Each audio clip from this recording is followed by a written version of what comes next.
नमस्कार आदरणीय दर्शकवृन्द, कार्यक्रम इमेज संवादमा यहाँहरूलाई हार्दिक स्वागत छ। मुलुक शान्ति प्रक्रियामा प्रवेश गरेको पनि 1 दशक भइसकेको छ।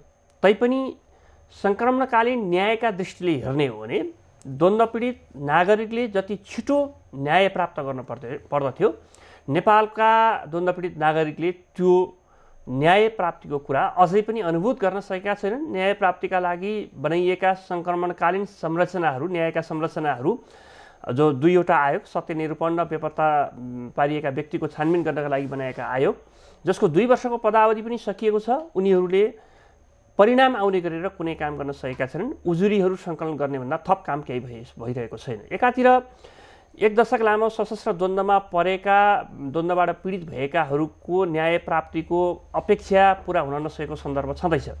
अर्कातर्फ नेपालमा पछि नयाँ द्वन्द्वका आयामहरू देखिएका छन्। हामी एउटा द्वन्द्वलाई पार गर्न पाउँदा नपाउँदै अर्को द्वन्द्वमा फसिरहेका छौँ। खास गरिकन नयाँ संविधान कार्यान्वयनको जुन सन्दर्भ छ, त्यसका लागि 3वटा तहको निर्वाचन गर्नुपर्ने कार्यभार अहिले मुलुकका अगाडि छ। 2074 माघ 7भित्र 3वटा निर्वाचन गरिएन भने संविधान कार्यान्वयनको प्रश्न जटिल बनेर अगाडि आउनेछ। यो अवस्थामा हामी कहाँनिर छुक्यौँ? हाम्रो द्वन्द्व व्यवस्थापनका दृष्टिले हामी कहाँनिर के कमजोरी हाम्रो रह्यो? यसको मुख्य कारक र पक्ष कुन हो? आज म यिनै विषयमा कुराकानी गर्नका लागि गइरहेको छु र मसँग हुनुहुन्छ द्वन्द्वविद डाक्टर विश्वनाथ सुब्बाले। डाक्टर, कार्यक्रममा स्वागत छ। धन्यवाद राजनजी। अब म सिधा तपाईँको विषयमाथि आउन चाहन्छु कि हामी द्वन्द्व व्यवस्थापनका दृष्टिले विश्वका यस्तै खालको द्वन्द्वबाट गुज्रिएका मुलुकहरूको अनुभवलाई लिएर हेर्ने हो भने हामी सही ढङ्गले, सही चरणले अगाडि बढिरहेका छौँ या हामीले बाटो बिराइसकेका छौँ? हामीले बाटो बिरायौँ।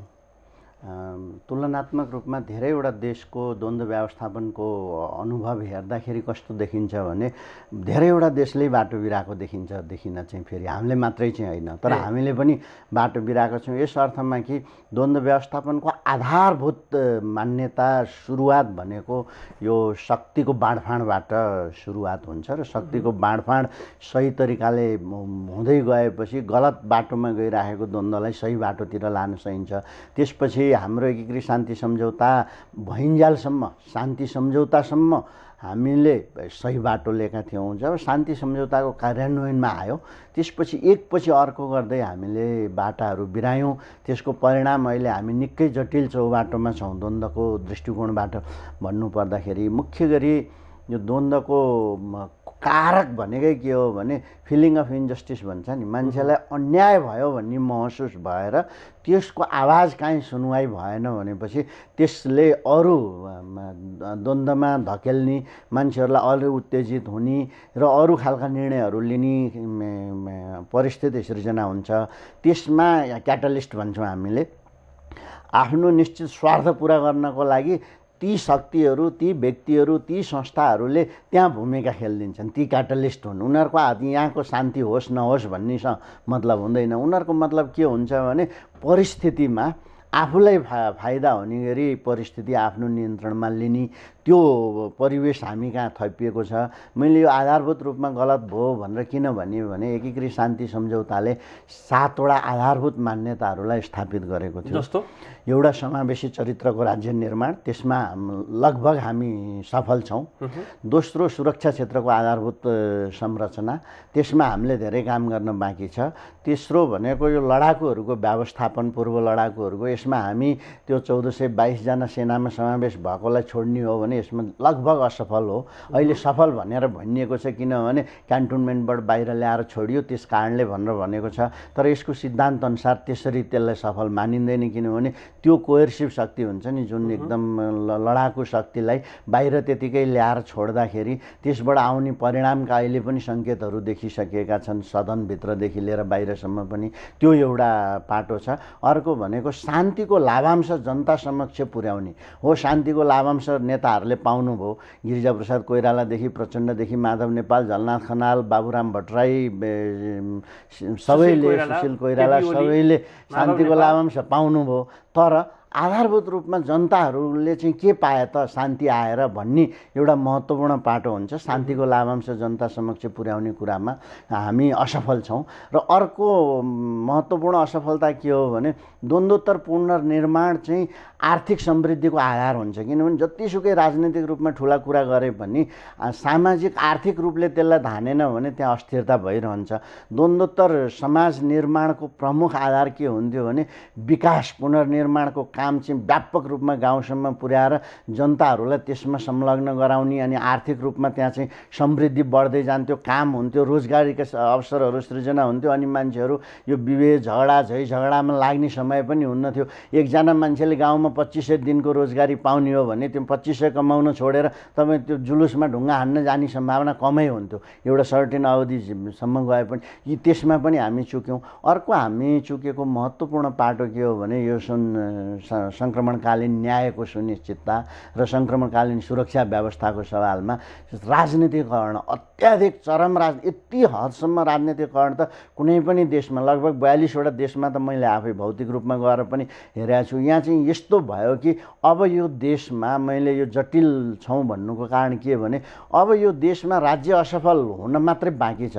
तपाईँको न्यायालयमा राजनीतिकरण हुन थालिसक्यो। अब तपाईँको कर्म म अहिले भर्खरै गाउँमा गएर आएको, दोलखा जिल्लाका केही गाविसहरूमा घुमेर आएको। जनताहरूमा यति निराशा छ, राज्यप्रति आशा जगाउने पुनर्निर्माण गर्ने एउटा अवसर थियो, त्यहाँ पनि हामी चुकेका छौँ। यति भद्रगोल छ तपाईँको असहायहरू, घर लडेकाहरू, वृद्धहरू सिद्धान्तमा सबै थोक छ, कार्यान्वयनमा छैन। रुन्छन् बुढाबुढी मान्छेहरू, बाबु हामीले के गर्ने भने हामी जस्तो नागरिक जाँदाखेरि पनि अब भात खाए फलानाका घरमा बसे उतै लेखाएर हिँडे हाम्रा त सबै छुटाइदिए भन्न खोजेको।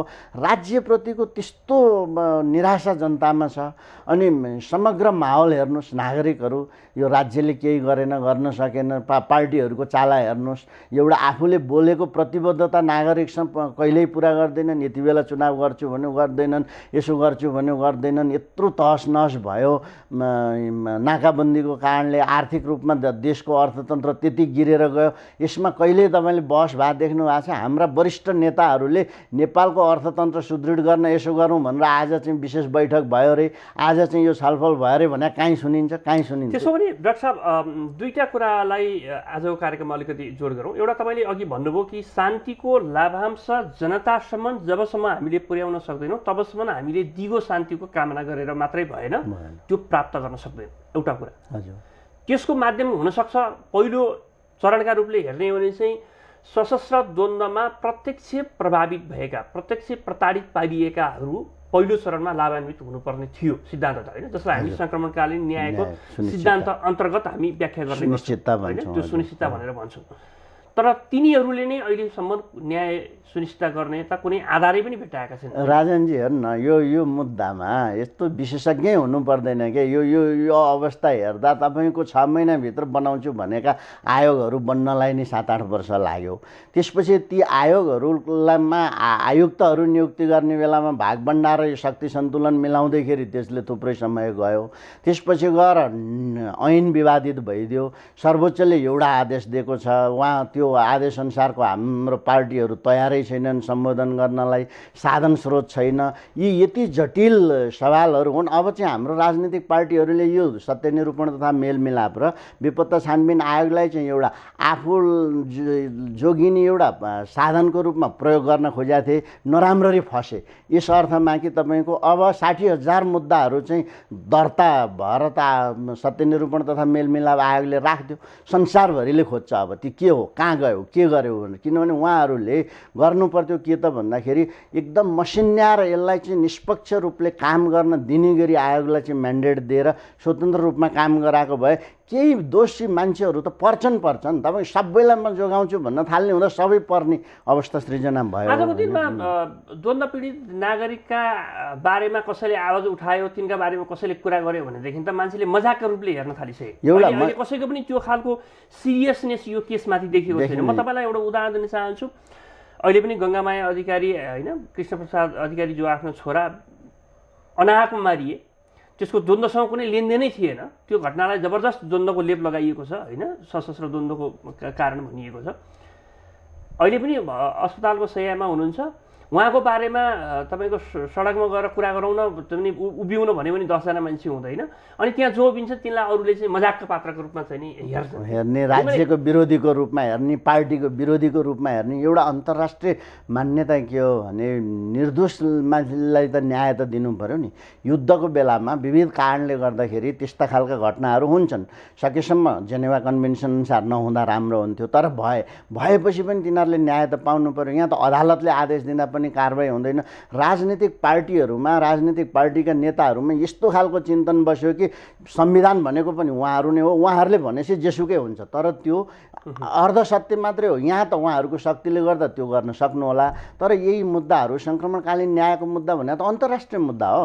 भोलि उहाँहरूलाई यसले यति हन्ट गरेर लान्छ कि थला पर्दाखेरि पनि छोड्दैन। यो तपाईँले भियतनाम हेर्नुहोस्, बङ्गलादेश हेर्नुहोस्, अहिलेसम्म पनि, किनभने अहिलेको जमानामा त झन् यो साधन स्रोतको कारणले गर्दा, विज्ञान र प्रविधिको कारणले गर्दा प्रमाणहरू यति तयारी भएर बसे संसारभरि छन्। विभिन्न मानवाधिकारवादी संस्थाहरूले, संयुक्त राष्ट्र सङ्घले, यही कुटनीतिक नियोगहरूले सबै प्रमाण जोडेर राखिरहेका छन् एकातिर। अर्कोतिर गरिब देश, कमजोर राष्ट्रमाथि उनीहरूले आफ्नो प्रभाव जमाउनलाई पनि फेरि त्यो मुद्दालाई चाहिँ हाउगुजीको रूपमा देखाइरहेछन्। जेनेवामा हेर्नुहोस् त, भारत हामीभन्दा कति गुणा बढी मानवाधिकार हनन गरेको देश हो। कश्मीरदेखि लिएर यो नर्थ इस्टका उत्तर पूर्वी 7वटा देशहरूमा मानवाधिकारको जर्जर अवस्था। 25 वर्षदेखि त त्यहाँ चाहिँ इमर्जेन्सीको रुल लाएर बसिरहेको देशले हामीलाई जेनेवामा चाहिँ मानवाधिकार भनेर प्रश्न उठायो। त्यसले देखाउँछ कि हामी नाजवाब भयौँ। हामी एक त कमजोर थियौँ, हाम्रो होइन, राजनीतिक रूपले हामी कमजोर थियौँ। एकातिर गरेनौँ, एकातिर हामीले गरेनौँ पनि। किनभने तपाईँको आयोगहरूलाई सक्षम बनाउने, आयोगहरूलाई कानुन दिने, आयोगहरूलाई चाहिने आवश्यक जनशक्ति र साधन स्रोत उपलब्ध गराउने काम त गर्नु पर्थ्यो नि त। तपाईँको बेपत्ता छानबिन आयोगमा एकजना फोरेन्सिक एक्सपर्ट हाम्रो देशमा छैन। एकजना ओस्टेजी हुनुहुन्छ, उहाँले मात्र के गर्न सक्नुहुन्छ। हामीसँग साधन स्रोत छैन, त्यसको विशेषज्ञता भएका मान्छेहरू छैनन्। यस्तो अवस्थामा हामीले त्यत्तिकै त्यो एउटा आयोग गठन गरेर जोसँग ज्ञान र सिप छ, जसले यसको बारेमा थोरै अनुभव सँगालेको छ, तिनलाई विश्वास गर्दैनन् हाम्रा नेताहरू। किनभने ती पात्रहरू दलका नेताका अमुक कोर्टको खल्तीबाट निस्किन तयार छैनन्, जसका कारणले त्यो उनीहरूले विश्वास पनि। यो एउटा त्यो कारण हो। सबभन्दा चाहिँ मलाई लागेको के हो भने सत्य निरूपण तथा मेलमिलाप आयोग र बेपत्ता छानबिन आयोग अथवा भनौँ सङ्क्रमणकालीन न्यायका संरचनाहरूलाई चाहिँ हाम्रा राजनीतिक निर्णयकर्ताहरूले विशुद्ध आफ्नो फाइदाको लागि दुरुपयोग गर्नुभयो। आफू उम्कने बाटाका लागि त्यसलाई प्रयोग गर्नुभयो। तर त्यो गलत, त्यो चाहिँ दीर्घकालीन रूपमा उहाँहरूको हामी चाहिँ यसलाई स्ट्रेटेजिक ब्लन्डर भन्छौँ कि यो हामी म दुईवटा कुरा जोड्न चाहन्छु डाक्टर साहब। जस्तो एउटा त यो सङ्क्रमणकालीन न्यायको जुन संरचना हामीले बनाएको छौँ त्यसलाई त्यसको विशुद्ध म्यान्डेट के हो भन्दाखेरि त्यसले सशस्त्र द्वन्द्वको समय जो 2052देखि 62को बिचमा जुन खालको द्वन्द्व मुलुकले बिहोर्यो त्यसका मात्रै मुद्दा हेर्ने गरिकन हामीले केन्द्रित गर्यौँ। त्यसभन्दा पछाडि पनि हामी कहाँ थुप्रै त्यस्ता खालका चाहिँ हिंसात्मक गतिविधि भए, मानवाधिकारको चरम उल्लङ्घनका घटनाहरू भए। तपाईँ मधेस आन्दोलनसँग जोडिएका मानवाधिकारको उल्लङ्घनका घटनाहरू जसका बारेमा त राज्य प्रवेश गर्ने अहिले लक्षणै देखिरहेको छैन। किनभने हामी दशक लामो सशस्त्र द्वन्द्वले पारेका प्रभावको बारेमै हामी अल्झिरहेका छौँ अहिलेसम्म। त्यसका बारेमा हामीले ती मानिसलाई हामी न्याय सुनिश्चित गर्न सकिरहेको अवस्था छैन। त्यसपछि पनि हामी एकपछि अर्को पछिल्लो मधेस आन्दोलनको क्रममा जुन खालका घटनाहरू भए देखिए, त्यसमा राज्यको तर्फबाट भएको मानवाधिकार ज्यादातिर उल्लङ्घनका कुरा होला, विद्रोहको नाममा भएको घटनाहरू होला, र त्यसपछि पछिल्लो कालखण्डमा अहिले आउँदाखेरि हुँदा मुलुकको अखण्डतामाथि प्रश्न उठाएर विभिन्न द्वन्द्वका नयाँ रूपहरू र चरणहरू हामी देखिरहेका छौँ। यसरी हेर्ने हो भने हामी एकपछि अर्को माखे साङ्लोमा जेलिँदै गइरहेका छौँ अब हो। यो निश्चितै रूपमा यो राजनीतिक पार्टी र यसका वरिष्ठ नेताहरूले सृजना गरेको चुनौती हो। यो अहिलेसम्म हामी यसबाट मुक्तै हुन नसक्ने अवस्थामा चाहिँ छैनौँ। तर अहिलेकै शैलीबाट राजनीतिज्ञहरूले जसरी काम गरिरहेका छन् यसले चाहिँ हामी एउटा एकदमै जटिल अवस्थातिर गइरहेको। हाम्रो आर्थिक स्थिति एउटा रिमिटेन्स र एउटा यो सब्सिस्टेन्स इकोनोमी भन्छ नि, ग्रामीण कृषिमुखी अर्थतन्त्र नभएको भए उहिले हामी कोल्याप्स भइसक्थ्यौँ। त्यसले धान्दिएको हो। अब यहाँ राजनीतिक रूपमा अहिले यसैलाई पनि अस्तव्यस्त बनाउने कामहरू भइरहेछ। न उद्योगमा लगानी छ, न उद्योगको वातावरण छ। पार्टी पछि पार्टीका नेता पछिका ट्रेड युनियनहरू छन्, तिनीहरूले अगाडि बढ्न दिँदैन। यो काहीँ नै देखिँदैन कि हामीले एउटा भर्खरै 5वटा जिल्लामा यो जनता र राज्यको सम्बन्ध, स्टेट पिपल रिलेसन कस्तो छ भनेर एउटा अनुसन्धान गरेको थियौँ। यति निराशा छ जनताहरूमा। किनभने तपाईँको कसैले त सुनिदिनु पर्यो नि त, कसलाई भन्ने? ट्याक्स तिरेको छ राज्यलाई, राज्यका प्रतिनिधिहरू छन्, संरक्षण गर्ने नागरिकलाई राज्यले हो। असहाय छ कि एमाले हुनु पर्यो कि काङ्ग्रेस हुनु पर्यो कि माओवादी हुनु पर्यो, नागरिक भएर न्याय पाउने अवस्था नागरिकको गुनासो सुन्ने सबभन्दा निकटको संरचनाहरू लथालिङ्ग बनाएको छ, जो भनेको गाउँ विकास समिति नगरपालिका हो, जहाँ स्थानीय सरकार छैन 2 दशकदेखि भनिसकेपछि त्यो एउटा अवस्था छ।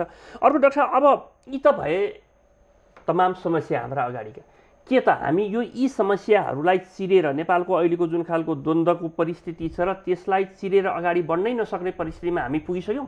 पुगेका छैनौँ, त्यो अवस्थामा पुगेका छैनौँ। अहिले पनि मैले अघि भने नि, नेपालको यो जनसङ्ख्या चरित्र यस्तो छ कि यहाँ त जातीय भड्काउ त सुरु गराएकै हो नि त, तर यहाँको जनसङ्ख्याको कम्पोजिसनले गर्दा त्यो सम्भव भएन। अब त्योबाट जातीय द्वन्द्व उचालेर चाहिँ काटमार गराउने अवस्था यहाँ देखिएन। एउटा कुरो हाम्रो त्यो गुण छ। क्षेत्रीय रूपमा पनि पृथकतावादी आन्दोलन चाहिँ सुरु गराउने गरी यसरी मान्छेहरू निकालिएको छ बारम्बार, होइन? अब यी सबै कारणहरूलाई यत्तिकै व्यवस्था गर्दै जाने हो भने त जटिलता छ। तर अहिले पनि हामीलाई अवसर के छ भनेदेखि जनताको प्यासेन्स हेर्नुहोस् न, यति हुँदाहुँदै पनि जनताहरू केही हुन्छ भन्ने अवस्थामा छन्। हाम्रा कानुनी संरचनाहरू अझै पनि अब ध्वस्त हुन लाग्यो। अब 5 वर्षपछि त यो अहिलेकै शैलीले गयो भने यो पनि ध्वस्त होला। अहिलेसम्म पनि त्यसले सस्टेन गरेकै छ। यहाँ चाहिँ मुख्य कुरो के हो भने अहिलेको यो भागबन्डाको राजनीति, यो राजनीतिकरण सबै थोकमा मात्रै रोकेर राज्यलाई रुल अफ ल अनुसार अगाडि जान मात्रै दिने हो भने नि हाम्रो यो समस्याको समाधानको लागि मार्ग प्रशस्त हुन्छ कि। सबैभन्दा ठुलो बाधकै त्यही हो। हामी भनिरहेका छौँ रुल अफ ल कार्यान्वयन गर्नका लागि कानुनी शासनको हामी जुन कुरा गरिरहेका छौँ, दलीय हस्तक्षेप, राजनीतिकरण, अति राज्यका सबै संरचनाहरूमा जुन खालको अति राजनीतिकरण छ, जहाँ रोकिनुपर्छ हामी भनिरहेका छौँ। यो नै सबभन्दा आजको चुनौती। त्यसमा त हामीले के हो, हामीले आवाज उठाउने हो, भन्ने हो। अहिले हेर्नुहोस्, सबै ठाउँमा स्वदेश विदेश राष्ट्रिय अन्तर्राष्ट्रिय तहका विश्लेषणहरू हेर्नुहोस्, अवस्थाहरू हेर्नुहोस्, तुलना गर्नुहोस्, कहीँबाट यहाँ चाहिँ सकारात्मक छ भन्ने देखिँदैन। हेर्नुहोस् त, सबैभन्दा ठुलो के हो भने जनतासँग प्रत्यक्ष जोडिएको राज्यको प्रतिनिधि संस्था भने त अघि तपाईँले उठाउनु भयो स्थानीय सरकार हो।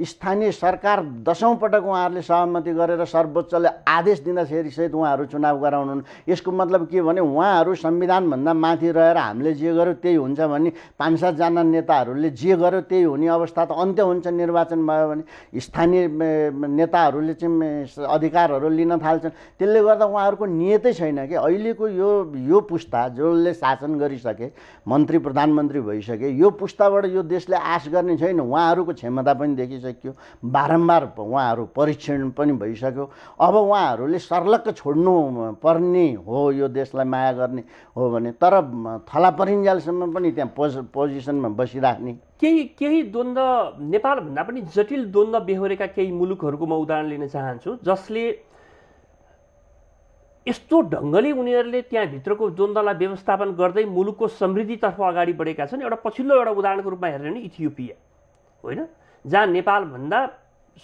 10औं गुणा चाहिँ बढी मानिस गृहयुद्धमा मारिए। रुवान्डा ठुलो, होइन, मारिए। आज ती मुलुकहरू, श्रीलङ्का जहाँ चाहिँ नि एउटा अलग्गै स्टेटको रूपमा चाहिँ नि तमिलले झन्डै राज्य गरिसकेको अवस्था थियो, जसको एउटा अलग्गै तपाईँको एयरफोर्ससम्म चाहिँ नि ऊ समेत थियो। त्यस्ता मुलुकहरू जुन ढङ्गले आज ती सबै द्वन्द्वका तिता मिठा अनुभव र सङ्घाललाई काम गर्दै अगाडि बढेका छन् कि हामी श्रीलङ्कासँग त म तुलना गर्न चाहन्न अझै पनि, होइन।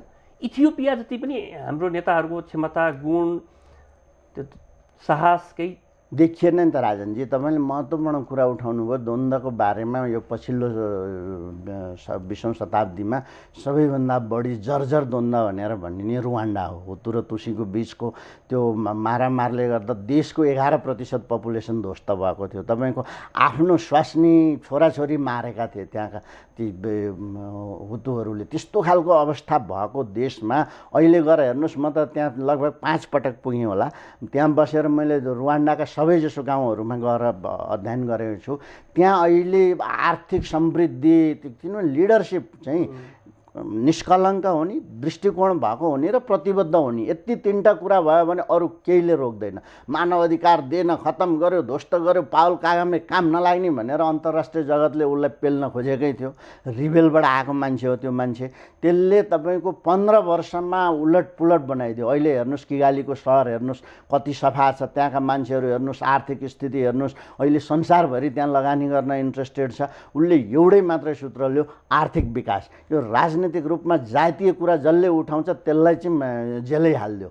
पुरा कानुनलाई रुल अफ ल भन्दा दायाँ बायाँ कसैले जान्दैन। उसले गरेको एउटै मात्रै काम के हो भने रुल अफ ल, इकोनोमिक समृद्धि र जातीय विवाद जसले ल्याउँछ त्यसलाई चाहिँ हदैसम्मको कारबाही, यति तीनटा हो उसले कुरा गरे। किनभने जातीय जर्जरताले गर्दा देश ध्वस्त भएको थियो। त्यसले 15 वर्षको बिचमा अहिले चाहिँ अफ्रिकाको सबैभन्दा राम्रो मुलुकको रूपमा पुर्यायो भनेपछि त गर्दा त हुँदो रहेछ नि त। जुन कुरा हाम्रै नेताहरूको अगाडिको कुरा, किनभने हामीले कुनै इतिहास पढ्नु पर्दैन, कुनै मिथक चाहिँ नि हामीले विश्वास गर्नु पर्दैन, आँखै अगाडि छ भनेपछि अब यसले देखाउँछ हाम्रो नेतृत्व, हाम्रो अहिलेको नेतृत्वप्रति मेरो पहिला आशा थियो। उहाँहरूसँग अहिलेको वरिष्ठ नेतृत्वसँग धेरै समयले नजिक भएर काम पनि गरेँ। मेरो कन्क्लुजन के हो भने अब यो पुस्ताले गर्दैन, किनभने उहाँहरूले गर्ने देखाइसक्नुभयो, यति नै हो। र नयाँ पुस्ता, परीक्षण नभएको पुस्ता आउला, सिक्दै जाला, गर्दै जाला। अहिलेका केही युवा मन्त्रीहरूले देखाउन नै थालेका छन् केही सकारात्मक कुराहरू, नयाँ पुस्तामा हस्तान्तरण गर्नुपर्ने छ। अब यो कसरी हुन्छ त भन्ने एउटा महत्त्वपूर्ण प्रश्न छ। यसको लागि चाहिँ अब यो बौद्धिक चिन्तन भन्दा पनि यो राजनीतिक मुद्दै हो। यसमा चाहिँ दबावको सृजनाबाट मात्रै यो सम्भव देखिन्छ। बाह्य र भित्रीय दबाव भनौँ न। बाह्य भनेको मैले देश बाहिरको कुरा गरिरहेको छैन, मतलब पार्टीभन्दा बाहिरको एउटा दबाव र पार्टीभित्रै त्यो अहिलेको नेतृत्वलाई रेसिस्ट गर्ने, त्यसका विरुद्धमा चाहिँ आवाज पनि उठाउने र विरुद्ध भनेको इन द सेन्स सकारात्मक हामीले सेन्समा कुरा गरिरहेको छौँ। कुनै नेताको विरुद्धमा अनि आफू क्लियर हुने होइन सबभन्दा त अब आउने पुस्ताका युवा नेताहरू सङ्केतहरू थुप्रै देखिएका छन्। उनीहरूले आफूलाई निष्कलङ्क राखेर लगातार गऱ्यो भनेदेखि त मान्छेहरूको पब्लिक सपोर्ट त हुँदो रहेछ। त्यसो भने यो कार्यक्रमको निचोडमा हामी के भन्न सक्छौँ भने दलभित्रका नयाँ भविष्य बोकेका नेताहरूले कठोरतम निर्णय गर्ने समय आएको छ देशलाई हेरेर। त्यसै गरेर नागरिक समाज, नेपालका सञ्चार माध्यमहरू होइन, सङ्घ संस्थाहरू जो राजनीतिभन्दा पृथक बसेका छन् उनीहरूले पनि एउटा कठोरतम निर्णय मुलुकका लागि होइन दबाब सृजना गर्ने लेभलमा चाहिँ आवाज उठाउने, यो मन लागि हुन दिनु भएन, बोल्नु पर्यो, आउनु पर्यो बाहिर। हेर्नुहोस् त राजनीतिक रूपमा तपाईँ काङ्ग्रेस नभए, एमाले नभए, माओवादी नभइकन बाँच्न सक्दो रहेछ। गाउँमा मान्छे रोइरहेका छन्, कोही पनि मेरो पहुँच थिएन भनेर मेरो घरै लेख्दैन, भत्केर उसमा बस्या कपाल फुलेकी बुढी आमा गुहाँ गुहाँ रोन्छन्, मेरो कोही छैन बाबा। यस्तो हो राज्य भन्नुहोस् त। के काङ्ग्रेस एमाले नभए यो देशमा बाँच्न नपाइने हो त? अब माओवादी नभइकन त्यसरी पनि राजनीतिकरण गराउनुहुन्छ। यसमा नागरिकहरूले पनि आवाज उठाउन थाल्नु पर्यो। युवा नेताहरू, राजनीतिक पार्टीका युवाहरू पनि अगाडि आउनु पर्यो। अब मान्छेले पत्याउँदैन। अहिले नेताहरूले भनेको कुरो पत्याउनुहुन्छ तपाईँ? कतिपटक चुनाव गर्छु भन्नुभयो, अहिले के भइरहेछ होइन भनेपछि कसले पत्याउने? अब त पत्याउने हुनु पर्यो। त्यसको लागि युवा पुस्ता नै एउटा आशा भरोसाको केन्द्र हो र त्यो सम्भव पनि छ। यो देशमा युवा इमर्ज भएर आउन सम्भव पनि छ। केहीले ठाउँ पाउँदाखेरि राम्रो गर्नेछन् भनेर देखाइ पनि सके। अब त्यसले पनि एउटा सङ्केत दिन्छ भनेपछि हाम्रो सोल्युसन भनेको एउटा दबावको माध्यमबाट यो राजनीतिक नेतृत्वको परिवर्तन नै मात्रै उपाय हो भन्ने लाग्छ। तर त्यति सजिलो छैन। फेरि यो पावरको डाइनामिक्स अर्कै छ। तर पनि लगातार लागिराख्दा हुन्छ होला। मैले यो यसरी किन भन्नु पर्यो? किनभने यो अति भइसक्यो कि तपाईँले किन भन्नु पर्यो यसरी? सबै मान्छेहरू किन यो आवाज उठाइरहेका छन्? यो अति भइसक्यो। हस्, अति भइसक्यो। आजको कार्यक्रम हामी यही अन्त्य गर्न चाहन्छौँ र नेताहरूलाई हामी आग्रह पनि गर्न चाहन्छौँ कि हामीलाई सिङ्गापुर र हङकङको सपना धेरै सुनाइयो, देखाइयो, पढाइयो, तर अब रुवान्डा मात्रै फर्केर हेर। तिम्रै समयमा केही गर्न सक्छौ भने रुवान्डाबाट पाठ सिके हुन्छ, त्योभन्दा बढी केही पनि छैन। हस्, धन्यवाद डाक्टर साहब, समय दिनुभयो। यहाँ धन्यवाद दिन चाहन्छु। आदरणीय दर्शकवृन्द, हाम्रो निर्धारित समय सकिएको छ। हामी सबैजना बिदा चाहन्छौँ। नमस्कार।